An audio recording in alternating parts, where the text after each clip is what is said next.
Hi everyone, we're at the parking lot of Brussels Airport. I am waiting for the barrier to open and it has happened.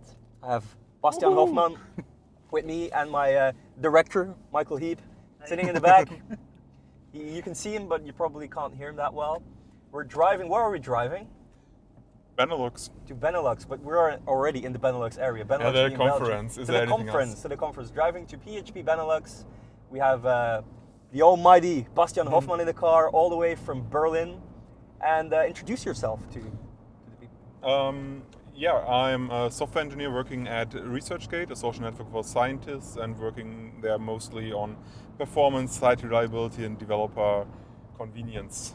So like an infrastructure role. And of course, sometimes I speak at conferences on do that a lot, PHP. right? And I'm very excited to be welcomed back here for my second speaking time at PHPBenelux, Awesome. which is like one of the most awesome conferences One I of would them. say in the world. Let's not get ahead of ourselves just yet. But what I find an interesting story about you is also the company you work for, ResearchGate.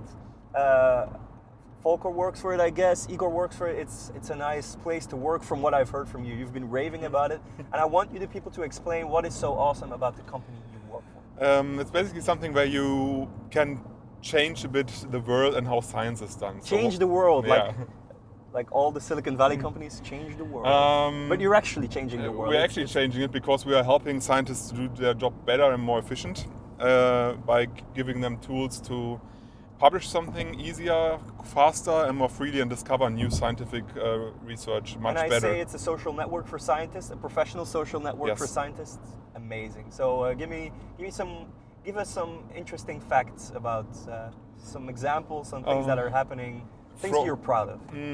One very nice figure is, for example, that we have from the estimated 11 to 15 million researchers worldwide. 15 million? There are 11 to 15 million researchers worldwide. Depends who you count and how you count. Yeah. If you, for example, count laboratory assistants with it or not.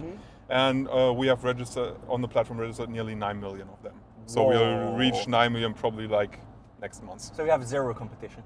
We have competition, but we are the most successful one. And one of the reasons is that we put a lot of work into quality of data, so that we don't have any duplications in scientific institutions, that we already crawl a lot of publications that are out there in public repositories, for example PubMed or so, as soon as they are published, so that researchers even don't have to create the publication entities on the platform by themselves and type in the title and abstract and find the PDF somewhere. They just have to say, yeah, that's mine, and I'll allow you to publish this PDF that you already found there. Because that's important as well. Like, scientists are busy people. They don't want to be spending their time. We want to help them, buttons. It has to go fast. And also, you don't want, it's not only on ResearchGate that you have to publish it. Maybe there's also this from your university, the homepage where you have to publish it somewhere. You have to send it to a journal. There's all this kind of work you have to do, and we want to minimize that as much as possible. Awesome. So do you have any examples of successful collaborations that changed the world a bit? Lots of them. So they are on our blog, researchgate.net/blog. Check it out. You can just read about the stories there. Like one example would be that I know on top of my head is a researcher from, I think it was Nigeria, somewhere in Africa, I think it was Nigeria, who did research on like a kind of virus or illness that affected children, and they didn't really know what it was. So he got samples, blood samples and everything, and he didn't have the equipment, the laboratory equipment, to really analyze that. And so he got in touch with a researcher from Spain over the network, and they actually found out a new virus, and also started work on how to treat that. Wow, that's actually amazing. Because the interesting thing is also that the researcher in Spain had all the equipment and also did research on this, but didn't have any money to actually fund going to Nigeria, going there and getting the probe themselves. So they just worked in collaboration with each other together. Awesome. Like, it's completely different. Well, we know Twitter and LinkedIn and Facebook, and that's all about either putting recruiters on you or getting in touch with friends. This is actual things that change the world. It's not that LinkedIn and Twitter and Facebook is not important. It is important, but it's a different order of magnitude. It's just both very nice, and basically what we are doing, we are now using the internet what it's meant for, or what it was meant for like 20 years or so years ago when it was invented. Yeah, because that's a funny story. Like we all know Tim Berners-Lee, and he's been credited for inventing the internet as we have it now, but his assistant was actually Belgian. Oh, I did not know that. Yeah, his assistant is called Robert Cailliau, and he... I did not know that he was Belgian. He was Belgian. And he once got interviewed, and he said he was disappointed about the internet. He was disappointed the way it was used. He said it was not his intention that it would be used in such a way. I think he would be proud of what's happening there. Fun fact, Tim Berners-Lee is actually also a researcher registered on ResearchGate. Nice. That's cool. We had a small party when we discovered that. Web developer, right? No, he's a computer scientist. Yeah, but he says he's a web developer because he developed the web.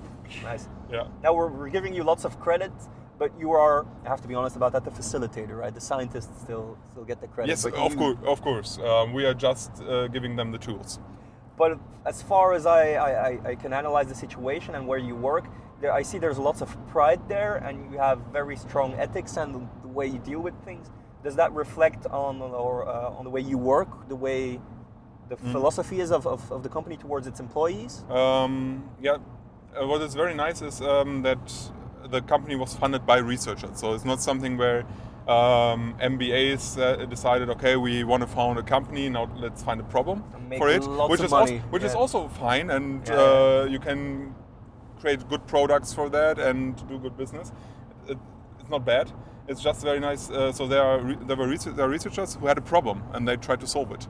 And this also reflects a bit in the whole company culture, that you have a scientific way on going about things, but also that you really want to solve a problem and not make like the biggest profit there is with cutting costs here and there and trying to get investments just to get fast investment. Is it a subscription model or is it ad-based? It's at the moment we are very well funded by venture capital, venture capital that we chose, and we still have the majority of board seats and so on. So that's perfectly fine. But in the end, you will have to find a way to make money, right? For monetization, it is a bit ad-based for locked out traffic. So if you, as a non-researcher, go to ResearchGate, you're gonna see an ad. For logged-in users, we don't show ads at all. And then there is oftentimes in a researcher's career, your research project is finished, you maybe need a new project, a new job or something. And we charge also institutions and companies who want to find research for a position. Rather than the individuals themselves, it's to put the job listing on our platform, and then we can match the job listing directly to ideal candidates, because we already know what the researchers have been doing research about, what they're interested in, what they're good at. So narrow it down, and that's what Facebook does as well, right? They already know the information, so might as well target it. Yes. But for a good thing, because researchers actually, they are happy if we save them time recommending them jobs that fit them and they don't have to search them for themselves. And apparently a lot of it is written in PHP, lots of the stuff you do. Can you tell us something about that? It's written, a good chunk is written in PHP. Basically the whole web front end is, every request that hits the platform from a user goes through the PHP stack, and then there are lots of Java services and Scala services and Python tools, and of course a lot of JavaScript for the front end. Yes, and you explained it in one of your presentations. It's actually kind of diverse stack. Yeah. Like your headquarters are in Berlin? Yes. Also, all employees are in Berlin. Nice. It's at the size where we are still like very good to have all people in one place, which makes communication much easier. From what I see and hear, Berlin is one of the hotspots in startup culture. Can you tell us something about that? It's kind of interesting because I've been living in the city for I think 9.5 years now. Whoa, that's long. So I started university there and then just stayed there. And basically I got to see this when it started, because 9.5 years ago Berlin was basically like, it was hip for arts and culture, but the whole internet scene was not there yet. Yeah. One of the things I heard about Berlin is poor but sexy. Yeah, that was basically. But that's changing now. It's changing now, because especially it's getting more and more expensive. Rents, for example, are getting more and more expensive every year, which is a problem. Yeah, because a lot of qualified people come there who have a decent wage, and Yes. Real estate owners know that. Yeah, and for a long time Berlin was actually a very cheap city to live in, because after the fall of the wall there was so much space, so people started building like crazy, and then the big boom in economy did not happen, and also the big increase in people living there did not happen. So estimated in the 90s, okay, Berlin as soon as going to be like 5 million people living there. Now it's like 3.6 or so. Which is still a lot. Which is still a lot, and it's also growing nicely now. And it's a lovely city, because you gave me some pointers Yeah. for Berlin. I made a trip with a colleague and my wife and son. No son. We left the son at home with the wife and the colleague and his wife. And it was actually brilliant. We got a list of things to do, and we had a guide. And I like Berlin. It's pretty damn awesome. It's a really, really nice city. So if you haven't been there, go there. Visit it at least for East Side Gallery. Yeah. East Side Gallery. Loved it. Yeah.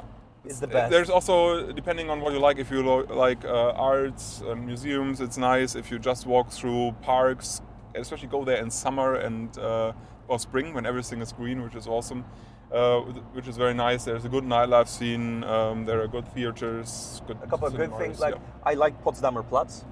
Because it's you actually modern... don't like a lot of Berliners wouldn't agree with you. No, I know, because it's a very modern thing in a pretty traditional city. I liked it. I think there's space for everything, and it's nice that the city is not always looking like only one thing. But there is this modern area. There's more of the old area there as well. Lots of history. Lots of history that happened there, especially in the last 100 years. So it's a good city to live in. I went to Bernauer Straße, saw it there. It was properly amazing. Also, like especially in the 90s, but even nowadays, there is still a lot of free space where people can get creative. And that is probably one of the reasons why a lot of people went there. And then when the whole internet boom started, not the .com area in 2000, around 2000, but the later boom started, then Berlin, probably because of cheap rents and lots of creative people already being there, especially in arts and design and fashion and so on, and music, it made a city which was very attractive for people, especially also young people who startups like to employ, or who like working at startups, which in turn then created this boom in startup industry and web industry. Awesome, yeah. I would love to be back in Berlin, because I've been there for 3 days, explored it a bit, saw the highlights, but I'm pretty sure every time I go back I explore something new, something cool, something alternative. That's what I like about Berlin.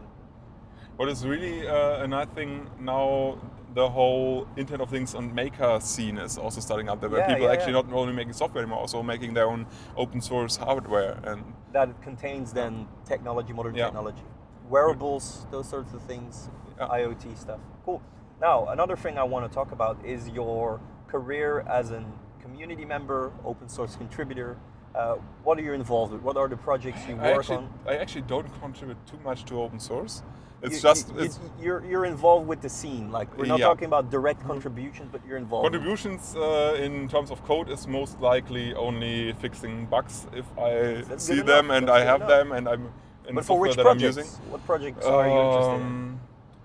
The last thing was I worked a lot, like just this week, on an adapter for the new MongoDB driver to the old MongoDB driver, which is like open source, and we want to migrate to PHP 7, so we have to migrate to the new driver, we looked into this adapter, which is kind of nice, but still very early in development, so we also did a lot of things there. But mostly I'm actually speaking on conference and trying to tell people about what I'm doing, what I'm passionate about, and... which is, you have the platform now to tell you. Basically fast websites. I love that. That's one of my main passions, fast websites. And one thing I am always trying to get out there, that it's very important to measure everything what you are doing. And to really know how your platform is behaving. That does not only mean like how long did the site load, but also what happened in this site load, why it took 600 milliseconds to compute, how it behaved at your users, and also all the kind of key performance indicators that you can imagine, like how many signups you have, and so really measure that and find the conclusions out of that. Yeah, I've seen plenty of talks you've delivered. I've seen some on logging and monitoring, as you told me, but I also seen one recently about a JavaScript framework that you like for like putting blocks, block-based. React. React, JS. indeed. Yeah. It goes also a bit into performance and trying to get to a stage where you can change your web application oftentimes and quickly and maintain stability and performance, which is a hard thing to do. And deal with state as well, because lots of things are stateful, not stateless, and having like tearing up in little bits and pieces makes it lots faster. And the basic approach is to say, okay, I have a big web application, but I want to split it up again into small components that are handleable. Because web applications tend to get so complex, and it's not only pages, but a lot of stuff is happening there. A lot of things is interactive. So by splitting up into small individual components, I can manage that somehow, because a developer can then just say, I'm working on this component, which has a limited set of things it has to do. It's very small, it has to look nice, and then there needs to be some kind of framework around it where you can say, okay, I have all these components, now I assemble them, and the whole loading, like which template should be loaded, which JavaScript should be loaded for these components, which data should be loaded, needs to be then done efficiently. And React.js is a very nice step in this direction. React.js, check it out, we'll mention it in the show notes. Any other things you want to mention before we end? Excited about the conference? Yes, very, very much. If there are a couple of things, like if you would have to say 5 things, if you use your 5 fingers to say 5 things about PHPBenelux that people should know that are important in your book, is 1. Talks. Good talks? Good talks. Good talks. 2. The people, and talking to the people. Like everyone I met there so far has been very friendly, and it's also very international because Belgium is like in the middle of Europe, so people from the UK, from Germany, from Netherlands, from probably France and Switzerland and all over the place are coming there, which is really nice. That's 3, then. 3. Or 2. 2. I talked a lot about the second Talks, one. people. Fries. Fries. We'll have loads of those. Belgian beer. Belgian beer. If you like beer. And bumper cars. And hopefully. bumper cars. They're back on popular demand. The bumper cars are back. They're already installed. Apparently they're brand new, so the vendor gave us its new equipment. I don't know if that was an error to trust us with new equipment. And it will hurt like hell, but it's a good kind of pain. So there will be more videos on PHPBenelux. You'll see a compilation video. You'll probably see a video where Bastian bashes into someone with the bumper cars. But for now, thanks for checking us out, and subscribe to the channel to see more madness. Thank you.